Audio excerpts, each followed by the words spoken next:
Bom dia, pessoal. Vamos iniciar agora mais uma aula de problemas atuais de bioética com a turma de enfermagem da manhã. Vamos aguardar um pouquinho o pessoal entrar para a gente poder dar continuidade à nossa aula. Bom dia, Larissa. Seja bem-vinda.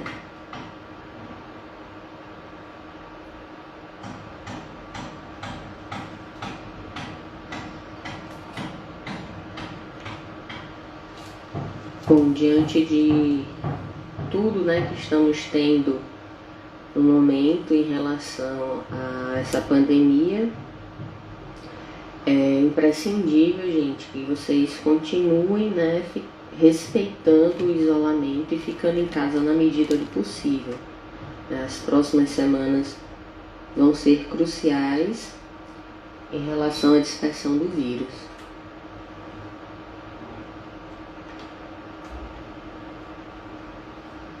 Bom dia,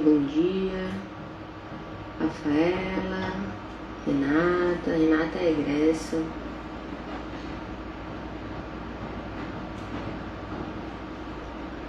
Cadê o resto do pessoal da turma? Ficou dormindo, foi?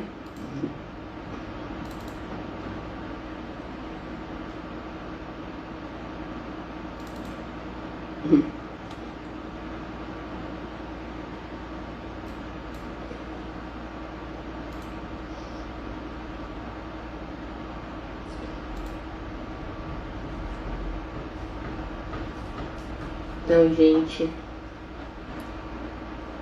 semana passada estávamos falando, continuando, na verdade, o assunto sobre a segurança do paciente, quando a gente tinha falado dos 9 certos, e que é o preconizado na atualidade pelos órgãos responsáveis. Bom dia, Rebeca. E aí foi acrescentado que sempre os hospitais, os ambientes de saúde, eles podem implementar ou complementar de forma a ficar mais, como que eu posso dizer, mais seguro ainda, para que as chances de erro sejam cada vez mais minimizadas. E aí a gente estava falando sobre os 13 certos. Então, enquanto o pessoal vai chegando, eu vou iniciar novamente nessa parte dos 13 certos. A gente já tinha falado alguns, mas aí eu vou começando aqui do primeiro, tá? Para que quem tenha perdido o início na aula anterior, e para quem for chegando um pouquinho depois, parar exatamente onde a gente ficou na semana passada, tá bom? Então, temos a questão da prescrição correta. A prescrição correta, ela vai ser de extrema importância para poder o profissional de saúde saber quem é que deve, quem é aquele prontuário, qual é a medicação que aquele paciente precisa, quais as necessidades de atenção, como por exemplo uma questão de alergia, quais as medicações que devem ser tomadas, Então todos os detalhes que devem ser específicos para aquele paciente. Então, o nome completo dele deve estar nessa prescrição, a data de nascimento, número do atendimento, número da prescrição e a data atualizada. Porque pode ser que aquele paciente, ele tenha dado entrada naquele hospital mais de uma vez no mesmo dia.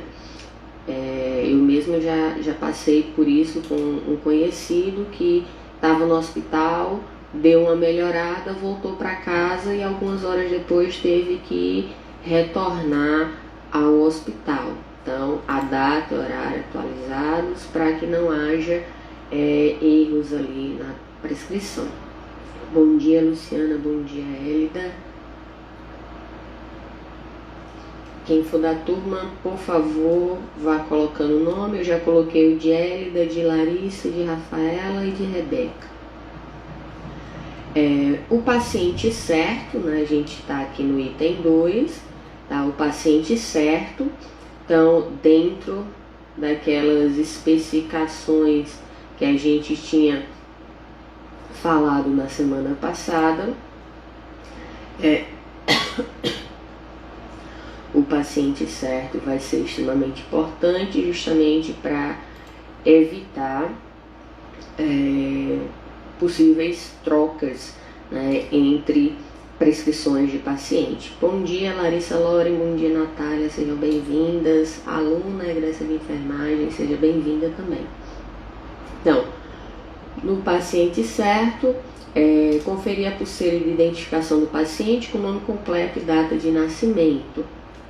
Então, importante, né, que todas as informações do... Bom dia, gêmeas!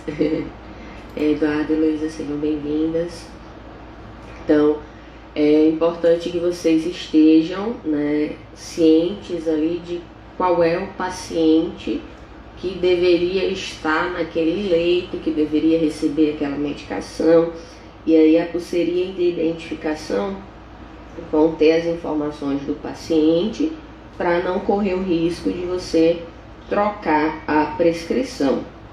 Até porque pode acontecer do paciente ele ter que trocar de leito.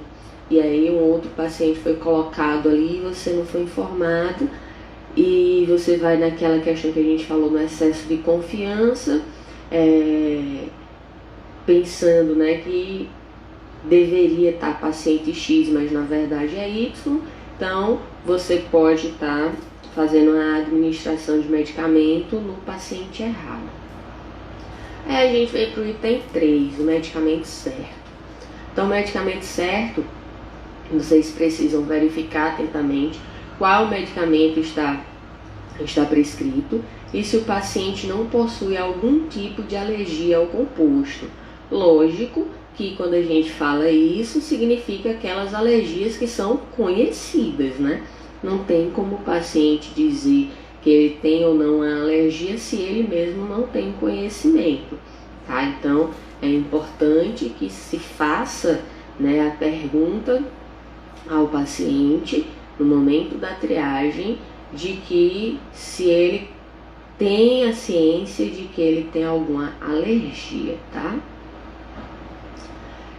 Validade certa. Então, estamos aqui no item 4, tá?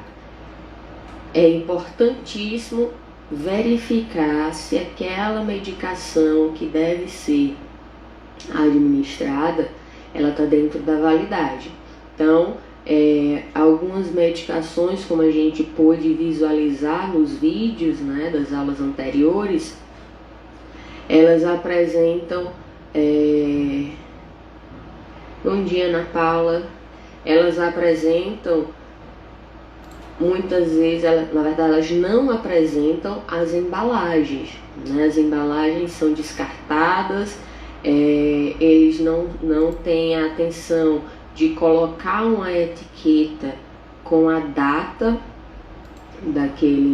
daquela medicação de validade, a data que foi aberta, e aí acaba comprometendo, né, o paciente se ele não tiver ali nenhuma identificação de que aquele medicamento poderia estar vencido, né, alterando ali a sua composição, sua eficácia, fazendo com que ele possa ter possíveis danos à saúde dele, né, ou agravamento do quadro simplesmente porque uma medicação não está fazendo efeito.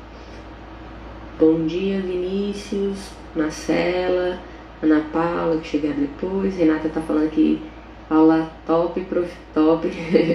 São procedimentos importantíssimos para um atendimento eficaz e seguro para ambos. Obrigada, Renata. Exatamente. Esses procedimentos aqui que a gente está, né, sinalizando para vocês, como eu disse, os 9 certos da administração de medicamentos são os que são preconizados pela Anvisa, e caso caia em concurso isso vai ser cobrado, mas algumas instituições elas complementam isso, né, e eu estou citando aqui um exemplo de 13 certos, para que vocês cada vez mais, né, internalizando, vamos dizer assim, esses procedimentos, vocês possam sempre, né, isso não é uma coisa que deve ser feita esporádica, não, ela deve ser sempre feito esse checklist para que vocês não comprometam ali o tratamento e a saúde do paciente que está precisando ali da assistência de vocês.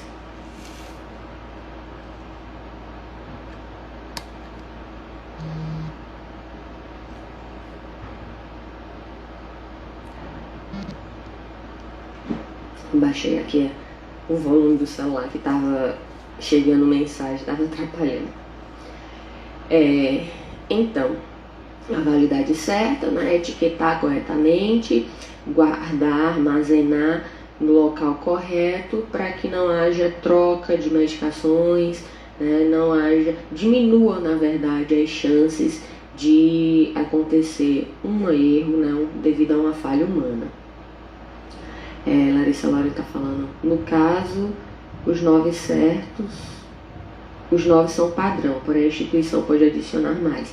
Isso mesmo, Larissa, assim como a gente viu a questão da segurança do paciente em cirurgia, né, a cirurgia segura, existe ali o que é preconizado, mas dentro das peculiaridades de cada ambiente vão ser complementadas aquelas orientações, tá bom? Então, quinto, forma e apresentação certa. Então, verificar se o medicamento está na sua forma de apresentação correta, como, por exemplo, cloreto de sódio a 0,9% ou cloreto de sódio a 20%. Então, as concentrações aqui vão fazer diferença no seu uso, tá? Então, é necessário que vocês tenham cuidado, atenção à diluição, à porcentagem, tá, que vai estar apresentada ali na medicação a ser administrada. É lógico que é extremamente importante, né, o item 6, que seria a dose certa. Então, observar com atenção a dose prescrita, como por exemplo, paracetamol, 750 mg, um comprimido via oral de 8 em 8 horas. Então, existem mais, né, de uma concentração ali de paracetamol, tem o de 500 mg, 700 mg. Então, qual que foi prescrito? Você tem que estar utilizando a dosagem que foi prescrita para aquele paciente na via correta, pelo tempo correto. Então, nesse exemplo, está dizendo que foi de 750 mg, um comprimido via oral a cada 8 horas. Então, você não pode estar fazendo essa administração a cada 12 horas ou uma vez por dia, tá? Então, tem que seguir corretamente a dose que foi prescrita, lógico, desde que não seja identificado problemas. Se, porventura, o enfermeiro visualizar que aquela dosagem ou quantas vezes, né, deve ser administrado, e havia também, caso ele identifique alguma dessas formas errada, ele deve ir até o médico que prescreveu e conversar a respeito, né, da falha, que qualquer pessoa pode errar, da mesma forma que o enfermeiro pode errar, o médico também pode errar. E por isso que a gente fala tanto em equipe de saúde, tá? Uma equipe multidisciplinar, que vocês deveriam estar ali para juntos trabalharem unidos para o bem-estar da assistência de saúde aos pacientes que porventura venham a buscar os serviços, né, de vocês de saúde. Então, a equipe de enfermagem ela deve trabalhar unida, da mesma forma que vocês podem errar, né, e chegar a um outro profissional e orientar o correto. Se um médico errar, vocês ou qualquer outro profissional também pode chegar ali e conversar, informando que houve um equívoco ali naquela prescrição, tá bom? Lógico, gente, isso sempre, em qualquer circunstância, deve ser feito com educação, né? Sem ser de forma acusatória. Vocês devem chegar ali, conversar, informar, justificar o porquê que aquilo está errado, tá? Porque, infelizmente, a gente sabe que muitas pessoas elas não assumem os seus erros. Então, é importante que quando você chegar, né, você chegue de forma a ter ali a educação, né, para que eles possam compreender, né, que houve um erro, né, e que eles precisam ajustar aquilo, tá bom? Larissa mandou aqui mensagem: professora, posso tirar uma dúvida que ficou em relação à última aula? Surgiu no finalzinho da mesma, mas deixei para abordá-la novamente na próxima aula. No caso hoje? Sim, Larissa, se eu lembrar, pode perguntar. Pode perguntar, tô aguardando, tá? Gente, quem chegou depois, que é da turma, por favor, coloque o nome para eu identificar aqui quem está presente na aula, tá certo? Então, a gente viu por enquanto prescrição correta, paciente certo, medicamento certo, validade certa, forma e apresentação certa e a dose certa. Então, enquanto Larissa vai escrevendo a pergunta dela aí, vou falando no item 7, que é a compatibilidade certa. Então, verificar se a medicação administrada é compatível com outra que o paciente já recebe, pois existem algumas drogas que não podem ser administradas juntas. Então, na aula passada, a gente tinha citado isso em relação ao tempo, né, de interação medicamentosa. Então, existem medicações... Bom dia, Lucicleide, seja bem-vinda. Existem medicações que elas não podem ser administradas juntas, pois pode potencializar o efeito, pode reduzir ou então pode anular uma ou a outra. E também pode fazer com que aquela medicação cause, né, junto com aquela outra ou aquelas outras que foram administradas, cause reações adversas mais graves. Então, Larissa perguntou aqui: na saúde, existem reuniões para melhorar os protocolos? Se acaso for necessário haver uma melhora nos mesmos, reuniões onde em debate se vem tendo eficácia, algo a ser ajustado, essas coisas? Sim, Larissa, existe uma equipe. Inclusive, num dos videozinhos da aula passada, aqueles que são mais curtinhos, até fala a respeito dessa equipe, tá? Sim, existem profissionais capacitados dentro do hospital que vão ser responsáveis justamente por estarem verificando, né, possíveis falhas que estão acontecendo e buscando estratégias justamente para contornar, para que essas falhas elas não venham a se repetir. Vou citar só o exemplo de um desses grupos, que é o pessoal do CCIH, que é o Centro de Controle de Infecção Hospitalar. Tá? Então, esse Centro de Controle de Infecção Hospitalar vão ser responsáveis por criar estratégias para que a parte da higienização, esterilização, uso de EPIs, tudo esteja sendo utilizado, né, da forma correta pelos profissionais que estão ali naquele ambiente laboral, justamente a fim de evitar que, por exemplo, né, bactérias super resistentes, elas estejam ali no ambiente, reduzindo as chances de infecção hospitalar, ou também a questão de infecção cruzada, onde muitos profissionais não dando a devida importância para a higienização das mãos, o uso correto das luvas, entre outras coisas, acabam levando micro-organismos de um paciente para outro, né? E aí você poderia ter uma coisa simples ali, e por falta de cuidado de um profissional ali que estava prestando assistência, acaba levando um exemplo, uma bactéria super resistente para você, e você tem que ficar ali interno por muito mais tempo naquele hospital, devido àquela situação que foi provocada pelo profissional de saúde, tá? Então a equipe do CCIH, ela deve ser bem eficaz quanto a isso, e sim, tem reuniões periódicas.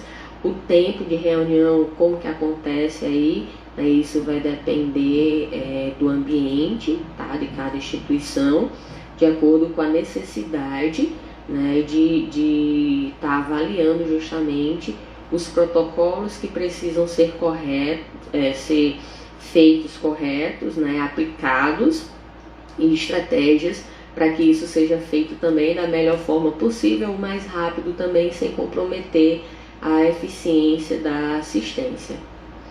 Então, eu estou aqui, exato, meio por base justamente a CCIH, pois sei que há uma frequência de reuniões para coisas assim. Exatamente, Lara. Então, continuando aqui no item 7, compatibilidade certa, né? Como a gente estava falando, é necessário... compreendeu, né, Lara? Tá bom. É necessário que seja observada quais as medicações que estão sendo administradas, para que elas não interajam entre si, provocando mais danos ao paciente. Na verdade, podendo levá-los até a morte, tá? O 8, orientação ao paciente. Então, comunicar ao paciente quando for medicá-lo, avisando qual é o medicamento e a via correta, tá?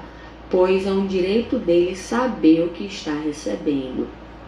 Lembram que numa das aulas anteriores da gente, eu citei até como exemplo a mim mesma, né, que vocês não, que os profissionais de saúde aos quais eu tive contato nunca me abordaram, né, quando eu ia tomar uma medicação, informando o que é que eu estaria tomando, né? Então, se eu não pergunto, eles também não falam. Isso é uma falha muito grande, e como a gente viu também no vídeo Aprendendo com os Erros, se o médico ele tivesse parado, né? Eu estou citando o médico porque foi a situação do vídeo, né? Então, se o médico tivesse parado e conversado direito, né, com a paciente, ela poderia ter informado ali como era o procedimento, e ele teria observado que ele estava totalmente equivocado, né?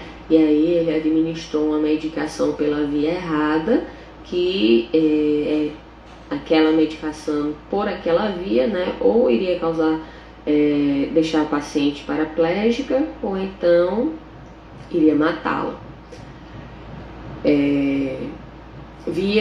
O 9, tá? Via de administração certa. Então, observar atentamente qual a via de administração do medicamento, conforme prescrição médica, pois alguns medicamentos possuem diversas vias de administração.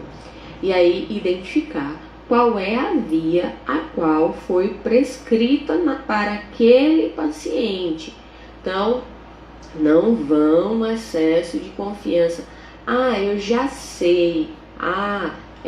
Sempre é da mesma forma. Não, pode ser que naquele paciente exista alguma peculiaridade que não tenha sido observada ainda. Então, tenham cuidado. Larissa está dizendo que nas UPAs acontece bastante. Não se informam qual vai ser a medicação utilizada. Pois é, Larissa Loren. No meu caso, tanto em UPAs quanto em hospitais. Infelizmente, né, eu tive essa má experiência. Inclusive, uma das minhas más experiências a nível de saúde chegou ao ponto de um médico não saber escrever uma receita médica. Então, eu não sei se eu já tinha comentado com vocês, na época, foi em 2015, né, que aconteceu, 2015.2, vocês não tinham mais aula comigo. E aí, não tinha. E aí, o que aconteceu? Eu tinha torcido meu pé, né, rompi alguns ligamentos, que só descobri um ano e meio depois, justamente pela incompetência do médico. E aí o médico simplesmente, eu me machuquei em Recife e vim, né, para atendimento aqui em João Pessoa. Então, quando eu cheguei já com uma dor insuportável no pé, e era noite, e aí quando ele fez a prescrição, né, a receita, né, para eu comprar a medicação, minha mãe, né, foi comigo, porque eu não podia nem estar andando, e aí ela que desceu na farmácia para comprar medicação. Chegando lá, o médico tinha feito a receita errada. Então lá vai a gente voltar novamente para o hospital, para o médico prescrever a medicação, né, de forma correta, fazer a receita de forma correta. Lá vai a gente na farmácia novamente. Chegou lá, estava errada de novo, né? Aí, mãe voltou pro carro. Mãe, por favor, pede para o farmacêutico escrever, né, o que é que o médico tem que colocar, porque como é que pode um médico não saber colocar uma receita, né, de uma medicação que precisa, né, justamente estar preenchida de forma correta. Aí a gente voltou pela terceira vez no hospital para ele fazer uma nova receita. Só que nesse vai e vem já era bem tarde, tá? E aí as farmácias fecharam. Ou seja, eu passei a noite inteira, né, até o outro dia de manhã, me acabando de dor, meu pé inchado ao extremo. E aí, 2 erros dele, né? Ele só passou um raio-x, que não ia ver nada em relação aos meus ligamentos. E segundo, que ele não sabia passar uma receita, né? Então, no meu caso, não foi nada de vida ou morte, né? Mas até hoje eu sofro com esse meu pé, que quem sabe se tivesse sido observado desde o início o rompimento dos ligamentos, se eu tivesse feito o tratamento correto, eu não sentiria tantas dores hoje. Então, infelizmente, a gente tem essas situações onde nos deparamos com muitos profissionais que não levam a sério os protocolos existentes e acabam comprometendo a saúde do paciente. Então, Larissa Loren colocou aqui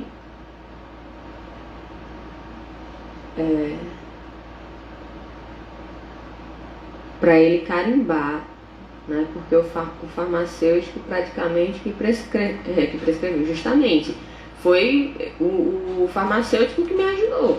Eu não pude nem olhar para o farmacêutico, sabia nem quem era. A mãe estava fazendo aí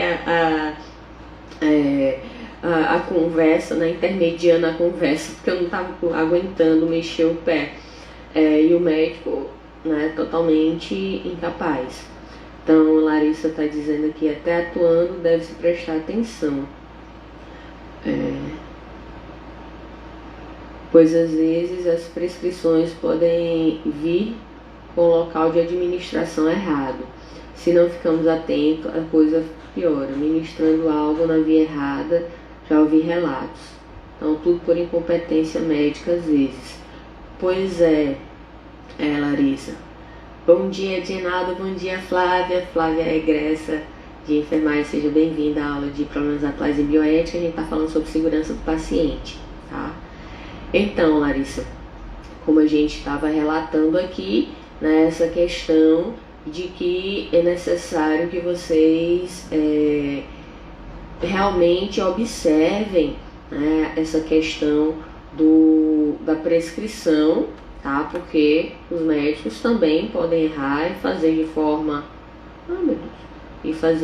equivocada, e aí vocês que vão administrar, né, que porventura não tenha observado, pode ali estar comprometendo a saúde e até a própria vida, né, do paciente. Bom dia, Andréa. Então vamos continuar aqui.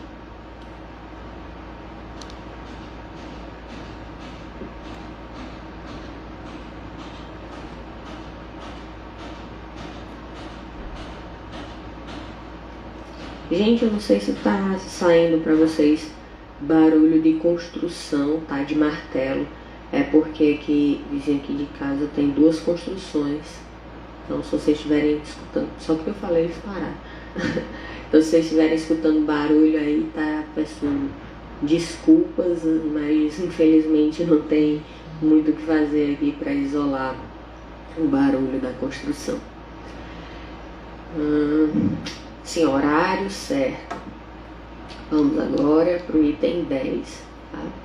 Então, deve-se administrar o medicamento no horário correto para que o tratamento seja mais eficaz.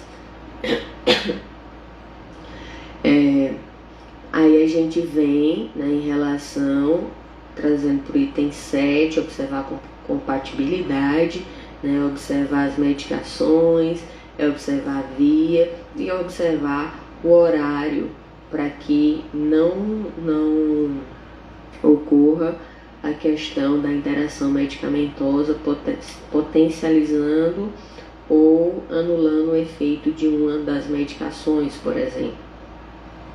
Então, tempo de administração certo. É de extrema importância que o medicamento seja infundido no tempo certo, pois existem alguns medicamentos que precisam de um tempo X para fazer o efeito esperado, como por exemplo os antibióticos.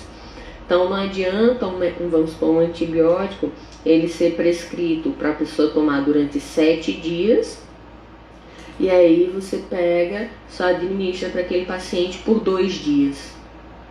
Então não vai fazer efeito, tá? Aquele não foi o tempo suficiente para a medicação agir no corpo, né, para que acabe destruindo ali aqueles micro-organismos. Então, Heloísa, me lembrem no final da aula que eu vou falar sobre a atividade da próxima semana, tá bom? Então, continuando, a gente vai ter uma atividade avaliativa na próxima semana. Eu vou mandar um link para vocês, mas aí eu explico daqui a pouco. Sim, aqui. Tá certo. Então, o 12, a ação certa. Então, devemos observar se o paciente não irá apresentar uma reação adversa ao medicamento durante sua administração, para que seja atendido o mais rápido possível. Então, pode ser, como eu falei, né, por vários motivos, que o paciente apresente uma reação adversa. E é importante que a equipe, né, que os profissionais de saúde ali, o que esteja responsável por essa administração, ele esteja atento para a reação daquele paciente. Porque, como eu falei, o paciente ele pode muitas vezes não saber que ele tem, por exemplo, uma alergia a determinada medicação. Então, é importante que vocês tenham atenção a isso, para que não comprometam ali a vida daquela pessoa, tá? Administrar e observar se a pessoa está tendo ou não alguma reação e também orientar aquela pessoa, né? Ó, você vai tomar tal medicação, você pode sentir um enjoo, você pode sentir uma moleza, você pode sentir um desconforto no estômago. Então é importante você orientar, né, sobre quais sintomas, quais reações a pessoa pode estar apresentando diante daquela medicação. E aí você informa, ó, se você estiver sentindo alguma coisa, você pode me chamar, tá? Para a gente verificar se isso é uma reação normal ou se é algo que precise de mais atenção, tá bom? E aí vocês, né, vão observando. E aí a gente chega no 13º certo, né? Então, o registro certo. Então, é importante que seja registrado no prontuário do paciente o medicamento administrado com a hora, a dose e a via e se o paciente apresentou alguma reação durante o tratamento, né? Até para que se possa posteriormente modificar ali o tratamento dele, a medicação que está sendo administrada. É extremamente importante que esse registro do prontuário do paciente ele seja feito de forma correta. Então, Flávia está dizendo aqui, nunca esquecer de perguntar se o paciente tem alergia a alguma medicação. Justamente, Flávia, como a gente tinha falado agora há pouco, né, o paciente ele pode não saber que tem, mas existem aqueles que sabem. Então, sempre perguntar se ele teve alguma reação a medicações, ou então, se ele teve alergia, né, a alguma medicação, ou então qual tipo de alergia que ele tem, porque às vezes ele não sabe que tem alergia à medicação, mas ele tem alergia a alguns alimentos, por exemplo, que ele tem conhecimento, e de acordo com o tipo de alergia do alimento que ele tenha, pode-se observar que possivelmente ele pode ter alergia a determinada medicação devido ao composto, né, ser semelhante, tá bom? Então, em relação ao registro, tudo, gente, tudo deve ser anotado, tá? Para que a pessoa que vir, né, depois de vocês para render o plantão, ele saiba o que aconteceu antes dele chegar ali. Porque se você não tem esse conhecimento, você compromete a assistência de quem está vindo depois, tá bom? Flávia está dizendo, por isso a importância de informar essa medicação, informar a medicação que está administrando, justamente. Bom dia, Cita.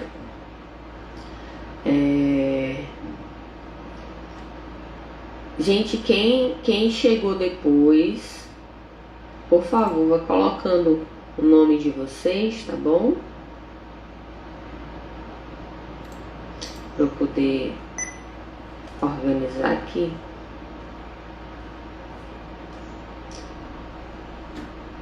Então, coloquei nome e sobrenome, tá? Para quem chegou depois que for da turma. Então, continuando aqui, a gente terminou os 13 certos, né? E aí eu pergunto para vocês, já ouviram falar da teoria do queijo suíço? Então vou até mudar aqui. E aí, gente, vocês já ouviram falar da teoria do queijo suíço?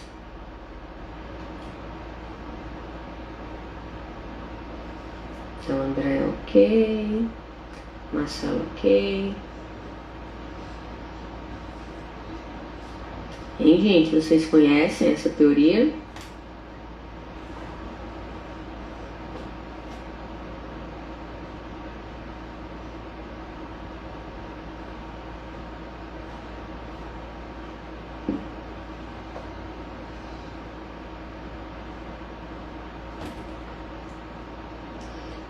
Então, Larissa Lore, né? Ela tá dizendo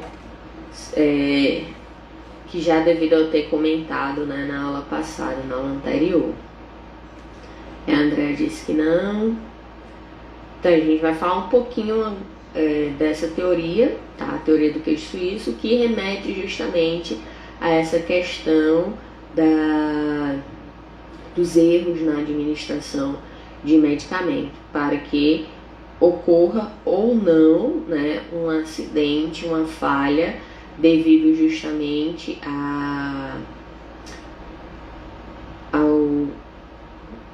como eu posso dizer aqui, as barreiras, né, terem sido cruzadas, tá bom? Então vamos lá entender como é essa teoria.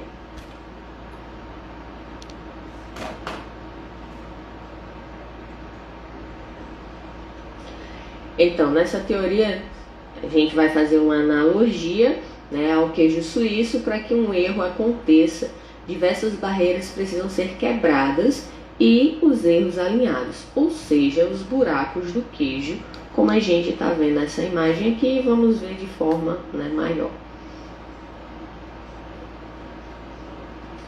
Então, Elida também falou que não conhecia. Vamos lá pensar, né, que as várias fatias do queijo aqui fossem as etapas da administração do medicamento, ao qual os profissionais, né, aí não vai ser só um profissional, mas a equipe de saúde, tá, deveriam ter atenção. Então, a gente começa, observem que o queijo suíço, ele é cheio de buraquinho, tá? Por isso que essa analogia. Então, o queijo suíço é cheio de buraquinho, e para que o erro aconteça, todos os buraquinhos eles precisam estar alinhados, como a gente está vendo aqui na imagem. Então, no momento da prescrição médica, se acontecer um erro de via, o erro da dosagem, da frequência ou da medicação prescrita, ele já ultrapassou uma barreira. No momento da dispensação, erro no envio do medicamento da farmácia para a enfermaria, ultrapassou outra barreira. Erro no armazenamento, então medicações parecidas guardadas juntas e aí você pega a medicação errada, ultrapassou mais uma barreira. A administração, então o profissional distraído não fez a conferência dos 9 certos, provocou o quê? Um acidente que pode, né, até levar à morte do mesmo. Então, protocolo de prevenção de quedas do paciente, né? A gente já tinha falado um pouquinho sobre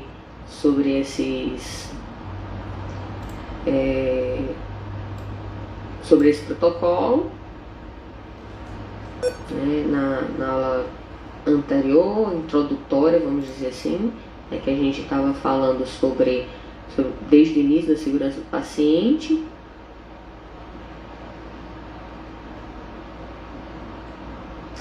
Então, o protocolo de prevenção de quedas, a hospitalização pode aumentar o risco de queda dos pacientes. Eu até tinha citado um exemplo agora eu não lembro se foi nessa aula ou se foi na turma da noite, gente. Sinceramente, agora deu branco. É tanta aula que eu me perco. Mas, resumidamente, né, eu tive um amigo que sofreu um acidente de moto, teve um trauma, bateu a cabeça, foi para o hospital, fez a tomografia, tudo em ordem com a cabeça dele, né, não tinha tido nada. Ao sair do setor de exames, né, de imagem, derrubaram ele da maca, ele caiu de cabeça no chão e foram fazer um novo exame, né, devido a essa queda. Ele teve um traumatismo craniano devido à queda. Ou seja, ele não tinha tido o traumatismo de um acidente gravíssimo de moto, ao qual ele bateu a cabeça, e teve um traumatismo da queda que ele sofreu dentro do ambiente hospitalar, ao qual deveria estar cuidando da saúde dele, né, e não agravando o quadro que ele já estava. Então, por isso, algumas intervenções podem ser implementadas para preveni-las, como, por exemplo, avaliar o risco de queda. Falei para vocês também, né? Então, pronto, ainda bem que eu fui resumida agora. Então, avaliando o risco de queda. Esse risco de queda, né, deve ser observado, por exemplo, em situações de pacientes que estão muito inquietos, ver a necessidade de algumas contenções, que aí, né, vocês já tiveram disciplinas específicas desses cuidados aí de como fazer essas contenções dos pacientes, né, colocar grades ali nas camas, nas macas, para que o paciente não acabe caindo, entre todas necessidades ali que devem ser observadas e estratégias criadas para que esse paciente não venha a cair. Então, agendando os cuidados de higiene pessoal. Então, gente, isso é muito importante. Não é questão do agendamento, né? Mas os cuidados em relação ao paciente não cair quando você estiver fazendo a higiene dele, tá? Ou então ele mesmo fazendo sua higienização. Dependendo do quadro que o paciente esteja, é importante que seja avaliado ali situações de risco que ele pode, né, acabar se machucando por estar ali numa situação de saúde onde ele pode apresentar uma fraqueza, uma vertigem ou coisas do tipo. Então, seria importante que a higienização dele estivesse sendo feita, né, de forma a minimizar aí as chances de queda. E se for o profissional que está fazendo, né, a higiene desse paciente, que ele utilize ali todas as formas de cuidado para que o paciente não acabe caindo, né, da cama, da maca, seja lá onde ele esteja, né, podendo agravar a situação de saúde dele, tá bom? Então, cuidado aí nesse momento de higienização, que é um momento onde as chances de ocorrer um acidente são grandes, né? E você estando ali na assistência, o responsável vai ser você. Na verdade, se o paciente cair no hospital, a responsabilidade, né, vai ser do hospital. Então, bom dia, Laninha. Nunca mais tinha aparecido nas lives. Seja bem-vinda. Então, entre outros cuidados, né, que aí vai depender de peculiaridades do próprio ambiente a qual o paciente esteja inserido, a patologia que ele esteja, né, se ele está na UTI, se ele está no apartamento, né, se ele está no leito ali, como que ele está.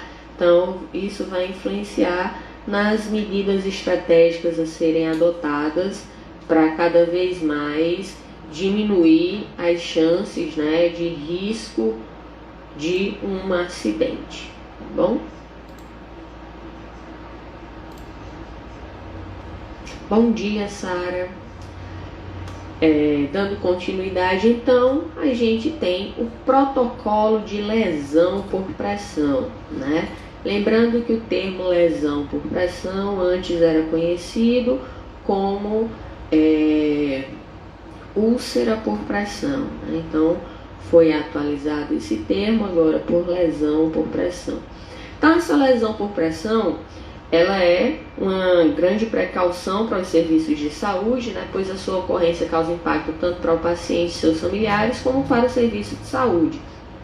Então, além de todos os problemas que o paciente pode apresentar devido à lesão por pressão, a gente tem também a questão do próprio serviço de saúde, ele está sendo comprometido com aquela lesão.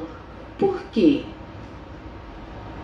Vocês poderiam me ajudar a explicar aí por que a lesão por pressão também causa um impacto no serviço de saúde? Esperar vocês responderem. Tudo bem, Sky? E aí, gente? Por que a lesão por pressão, caso ocorra, ela também vai causar impacto no serviço de saúde, além de causar, lógico, né, no próprio paciente e familiares?